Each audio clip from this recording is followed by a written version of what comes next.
이번에는 미국 증시 투자 전략 세워보는 시간입니다. 황윤석 타이거인베스트 대표 나와 계십니다. 안녕하십니까? 안녕하십니까? 자, 다행히 증시가 반등하는 데 성공했습니다. 네. 주말 사이 이 지정학적 리스크가 점점 더 심해지는 게 아니냐 우려들이 많았었는데 생각보다 제한적이라는 평가들이 많은 것 같은데요. 네. 자, 지정학적 리스크는 둘째치고 오늘 장이 더 주목했던 부분이 하나 있었죠. 바로 봄원 연준 부의장의 발언이었는데요. 이 내용부터 먼저 확인해 볼까요? 네. 보험원 연준 부의장 같은 경우는 대표적인 매파 인사로 그렇죠. 분류가 되고 있습니다. 그런데 정말 뜻밖에도 그 비둘기적인 발언을 해가지고요. 시장에서 관심을 끌었는데요. 인플레 압력이 계속 억제된다면 노동시장도 뭐 안정적일 것이다 이러면서 7월 달 금리 인하를 지지할 것이다 이런 발언을 했어요. 네. 그래서 지금 일각에서는 지금 어떤 그 비아냥이 있냐면 이 보험원 이사가 차기 연준 의장을 노리는 게 아니냐 이런 얘기까지도 나오고 있는 예, 듣긴 정도입니다. 했습니다. 네, 그래서 이 소식이 알려지면서 어제 또 크리스토퍼 월러 연준 의사가 그렇죠. 7월 달 금리 인하 얘기를 했었잖아요. 네. 그래서 시장이 상당히 환호하는 모습을 보여주는 것 같아요. 그래서 특히 뭐 10년물 국채 금리라든지 이런 게 그렇죠. 떨어지고요. 예. 그다음에 뭐 달러가 다시 약세로 돌아서는 흐름들이 나타나고 그래서 지금 중동에 막 긴장이 고조되는 상황에서 이런 움직임들이 나타나니까 투자자들 입장에서는 상당히 그 시장이 좋아 보인다라고 그렇죠. 그동안의 우려가 크게 지금 현실화될 가능성은 없을 것 같다. 이렇게 긍정적인 지금 투자 마인드로 돌아서고 있다고 이렇게 판단되고 있습니다. 네. 7월 금리 인하서 어떻게 보면 조금 이 뜻밖의 얘기인 것 같기도 한데 뭐 9월이 아니라 7월이라니 이거 좀 놀랍기도 하고요. 자, 그리고 중동 관련 소식들도 확인해 봐야 될 것 같은데 지금 이란이 보복 공격에 나섰고 네. 트럼프 대통령이 방금 전에 본인의 SNS에 올렸는데 우리는 이걸 또 사전에 다 통보를 받았다라고 얘기를 해요. 어떻게 네. 보면 좀 짜고 치는 고스톱 느낌이 나기도 하는데 관련 소식들도 같이 전해주시죠. 저는 중동전에서 이런 경우를 본 적이 없는 것 같아요. 네. 그러니까 이란이 지금 뭐라고 얘기를 했냐면 카타르하고 미국에다가 사전에 공격 시간하고 공격 목표를 미리 통보를 했어요. 그렇죠. 네, 그래서 이렇게 되면 이게 정말 그 영화에도 있었죠. 친절한 금자씨, 뭐 예. 이게 친절한 이란이 아닌가 뭐 생각이 들 정도로 그랬고요. 그러면서 또 메시지를 남긴 게 뭐냐면 협상을 원하면 미국이나 이스라엘이 공격을 중단해야 된다 이런 메시지까지 그렇죠. 남기면서 이제 더 이상 확전 의지가 없다는 거를 이제 보여줬고요. 네. 이런 이란의 태도에 대해서 트럼프는 또 이란이 사전에 알려줘서 고맙다 이런 얘기까지 했어요. 네, 그래서 맞습니다. 이게 전쟁을 하는 당사국이 지금 주고받을 메시지인가 하는 것도 참 의아했고요. 그렇죠. 그래서 더 이상 일단 중동에서 확전 의지가 없다는 것은 양국이 다 확인을 해준 상황입니다. 그래서 지금 카타르 미군 기지에 만약에 미군 기지에다 발사한 미사일이 10개로 알려지고 있는데 그중에 3개만 지금 명중을 했다 이렇게 나오고요. 카타르 측에서는 이미 요격을 통해서 다 격추를 했다 이런 얘기까지 나오고 있는 예. 상황입니다. 그래서 중동의 긴장은 빠르게 완화될 걸로 보여지고요. 지금 미국 입장에서 이란에 대해서 공습을 했지만 추가적인 확전에 대해서는 이스라엘과 이란의 중재에 나설 그 용의도 있는 것처럼 그렇죠. 보여지고 있습니다. 그래서 중동에 대한 긴장은 일단 좀 완화되고 있는 게 아닌가 이렇게 보여지고요. 그 대표적인 그 이제 나타난 게 뭐냐면 WTI 그렇죠. 지금 서부 텍사스산 원유가 67달러로 떨어졌어요. 네, 그러면서 지금 뭐 9% 넘게 빠지는 지금 중이네요. 9% 예. 가까이 지금 하락하고 있는 중입니다. 그래서 또 아까 말씀드린 10년물 국채 금리도 지금 4.3%까지 그렇죠. 하락하고 있는 상황이고 그래서 시장이 빠르게 안정되고 있다. 이렇게 말씀드릴 수 있을 것 같습니다. 네, 어쨌든 이게 이란 입장에서 가만히 있을 수는 없었겠죠. 이게 또 적당한 제스처를 취했다 이런 평가들도 나오는 중이고 또 방금 전해진 속보인데요. 이란 외무부 쪽에서 미국 공격에 대응했을 뿐이지 긴장 악화를 원치는 않는다, 확전을 원치는 않는다라고 밝힌 점도 참고해 보시면 좋을 것 같고요.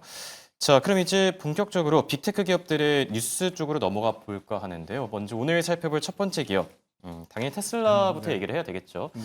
참 다행입니다. 이게 새드 뉴스가 나오지 않을까 좀 걱정하는 분들도 많았을 것 같은데 성공적으로 출시가 됐고 일론 머스크도 굉장히 좋은 발언을 남기지 않았습니까? 네, 그렇습니다. 이제 정말 10년 만에 역사적인 로봇 네. 택시 서비스가 시작이 됐다 이런 얘기도 있었고요. 재밌는 거는 이제 유튜버, 그러니까 SNS 인플루언서들이 탑승객으로 탑승했다는 거고요. 그다음에 그 테슬라 직원이 조수석에 탑승객과 동승했는데 보면은 차량의 조작은 하지 않았다라는 그렇죠. 거고요. 그다음에 초기에 10대에서 20대 정도의 차량만 운행이 될 거다. 그리고 요금이 이렇게 한 번 코스를 정해서 하는데 $4 20센트로 정해져 있고 예. 오전 6시부터 자정까지 운행을 할 거다 이렇게 얘기를 했는데 그 테슬라의 강력한 지지자라고 할 수 있는 웨드부시의 댄 아이브스 그렇죠. 있잖아요. 그래서 로봇 택시 서비스가 대체적으로 만족했다라는 거고요. 내비게이션 기능도 완벽했고 주행도 매끄러웠다 이렇게 얘기를 했고요.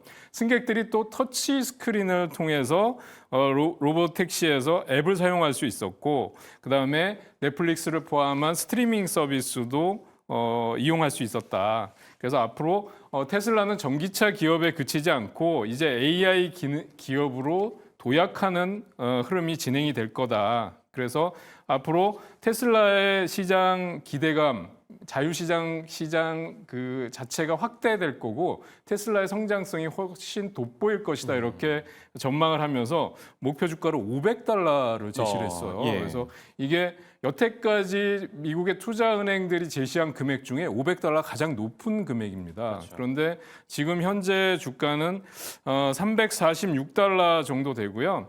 7% 정도 상승을 하고 있는데 이제 애프터마켓에서 조금 상승 탄력이 둔화되는 모습을 보여줬는데요. 네.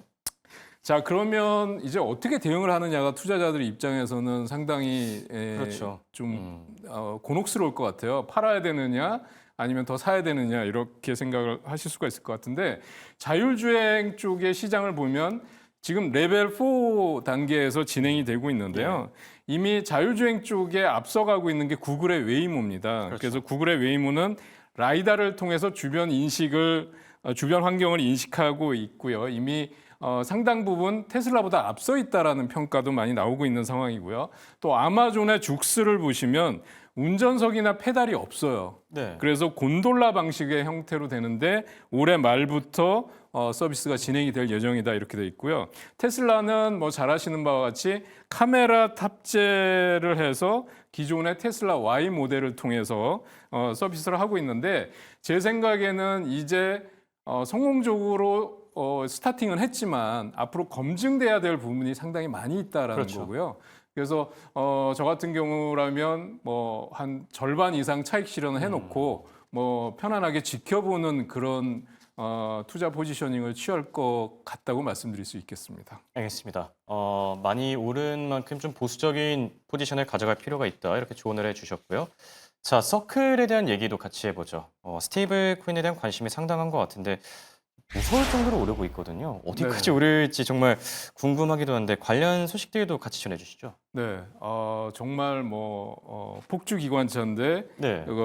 브레이크가 없다 이런 말씀을 드릴 수 있을 것 같아요. 예.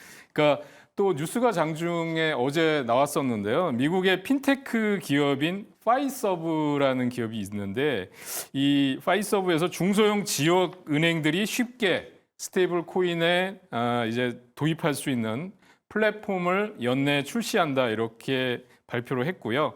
그다음에 자체 브랜드 코인을 또 만들 수 있다. 그래서 이 플랫폼을 통해서 이 지금 서클이나 팍소스 같은 기존 스테이블 코인 회사들과 협력할 것이다라고 했는데 이 서클이 지금 파이서브와 스테이블 코인 결제 서비스의 전략적인 협력을 발표했습니다. 이것도 시장의 지금 강력한 상승 요인이라고 말씀드릴 수 있겠는데요. 이미 여러분들 잘 아시는 바와 같이 상원에서 스테이블 코인 지니어스 법안이 통과됐고요. 그렇죠. 이제 최종적으로 하원의 결정을 통해서 아마 8월부터 본격적으로 진행이 될 거다 이렇게 시장에서 예상을 하고 있는데 시포트 글로벌이라는 데서 그동안 이제 너무 많이 올랐기 때문에 매수 의견이나 목표가를 제시하지 않았었어요. 그런데 여기서 235달러 목표가를 제시했는데 이미 넘어섰습니다. 그렇죠. 예, 263달러인데요. 장중에 윗꼬리를 좀 달았다는 거가 좀 부담스럽고요. 사실은 이게 좀 빠르게 대응하실 수 있는 분들은 예. 그러니까 장중에 트레이딩도 가능하다고 말씀드릴 수 있겠지만 중장기 투자를 하시는 분들은 지금 이 가격에서 진입은 정말 무리가 있죠. 무섭죠, 네, 사실. 그래서 예. 지금 윗꼬리를 또 길게 달고 있습니다. 신고가를 물론 예. 찍긴 했습니다만 그래서 부담스러운 상황이고요. 그래서 역시 아까 말씀드린 대로 절반 익절하고 절반 보유하는 그런 전략으로 가시는 게 좋을 것 같고요. 역시 앞으로의 스테이블 코인의 성장성은 의심할 여지가 없다라는 거 말씀드릴 수 있을 것 같습니다. 알겠습니다. 자, 그리고 반도체 기업 가운데 AMD에 대한 내용도 확인해 볼까 하는데요. 지금 상승 핵심 구간에 진입했다라는 평가가 나옵니다. 이건 어떤 의미를 갖고 있죠? 네, 지금 투자은행들이 네. AMD의 목표 주가나 투자 의견을 상향하고 있습니다. 대부분이. 그런데 지금 멜리어스 리서치라는 데서 보면 AMD GPU가 향후 수년간 강력한 수요를 누릴 것이다 이렇게 얘기를 했고요. 예. 그다음에 지금 인공지능 추론 GPU의 수요가 빠르게 증가하고 있다. 이 AMD의 2026년부터 28년까지 지금 실적이 크게 증가할 것이다 이렇게 얘기를 하고 있고요. 그다음에 차세대 M1400 제품들이 렉스케일 조정을 포함해서 2026년도에 또 출시될 예정이다 이렇게 나오고 있습니다. 그래서 투자 의견을 계속 상향 조정하는데 목표 주가를 110달러에서 무려 175달러로 높였어요. 예, 그래서 지금 현재 주가가 138달러 고점 찍고 나서 128달러, 129달러 예. 정도에 와 있는데 보시면 175달러라고 하면 목표 주가가 훨씬 높아지는 거거든요. 그럴 정도로 성장성이 돋보인다라는 측면에서 본다 그러면 지금 저는 만약에 좀 더 눌림목 구간에서 조정을 받거나 반도체 관세가 좀 확정이 되면서 시장에 AI 반도체 관련주들이 아마 좀 흔들림이 있다 그러면 저가 매수 한번 들어가 보셔도 괜찮겠다 이렇게 말씀드릴 수 있을 것 같습니다. 네. 자, 끝으로 마지막으로 살펴볼 기업은 넷플릭스인데요. 저희가 이 시간에 넷플릭스 얘기는 좀 오랜만에 해보는 것 같거든요. 네. 자, 이번 주 오징어 게임 3도 또 이제 나오게 되는데 넷플릭스 관련 소식도 같이 전해주시죠. 네, AC 닐슨이라는 대표적인 시청률 조사 업체인데요. 그쪽에서 월간 보고서를 이제 발표를 했는데 지난 5월달에 미국 전체 TV 사용량 중에서 스트리밍이 44.8%를 점유한 걸로 나타났습니다. 이 44.8%는 보면은 5월달 TV 시청률에서 공중파가 20%, 그다음에 케이블이 24%인데 이거 다 합쳐도 44%거든요. 그렇죠. 그러니까 이 넷플릭스의 스트리밍 점유율이 지상파나 지금 케이블 TV를 다 능가했다라는 거니까 그렇죠. 정말 대단하다고 말씀드릴 수 있겠고요. 또 유튜브가 이제 5월 전체 TV 시청률의 12.5%를 차지했다 이런 뉴스가 나왔습니다. 그래서 지금 넷플릭스는 그동안의 광고 요금제, 다양한 광고 요금제로 지금 고객들을 계속 증가 추세에 있고요. 또 26년도에 프랑스에서 라이브 TV에 또 진출한다는 뉴스도 있습니다. 그래서 피보탈 리서치라는 곳에서는 스트리밍 시장에서 넷플릭스는 지배적인 위치를 차지하고 있고 강력한 컨텐츠를 통해서 계속 지금 사업 기회를 늘려가고 있다. 목표가를 1,350달러에서 1,600달러로 높여 잡았습니다. 예. 지금 1,254달러거든요. 그렇죠. 앞으로도 추가적인 상승 여력이 20% 가까이 있다는 점을 말씀드릴 수 있겠고요. 그밖에 또 컨텐츠 또는 소셜 미디어 이런 시장에서 정말 강력한 상승세, 그다음에 지속적인 고객 증가세가 예상이 된다. 이렇게 얘기를 하고 있습니다. 특히 앞서 말씀해 주신 대로 오징어 게임 시즌 3 이제 공개를 앞두고 있어서 지금 주가의 흐름을 보신다 그러면 주봉으로 한번 분석을 해드리는 게 나을 것 같은데요. 지금 1,262달러가 신고가입니다. 그리고 지금 현재 주가는 1,254달러 정도 와 있는데요. 1,150에서 1,200달러 부근 또는 1,250달러 고점에서 조금 조정을 받는다 그러면 지금은 진입하기 좋은 때고요. 특히 넷플릭스는 그 관세 영향이나 또는 이런 것에서 자유로운 종목이기 때문에 그렇죠. 저가 매수 후에 장기 보유, 장기 투자를 좀 추천해 드릴 수 있다고 말씀드릴 수 있겠습니다. 네. 조용한 강자 넷플릭스의 주가 흐름 당분간 기대해 보셔도 좋을 듯합니다. 지금까지 도움 말씀을 타이거 인베스트 황윤석 대표와 함께했습니다. 감사합니다.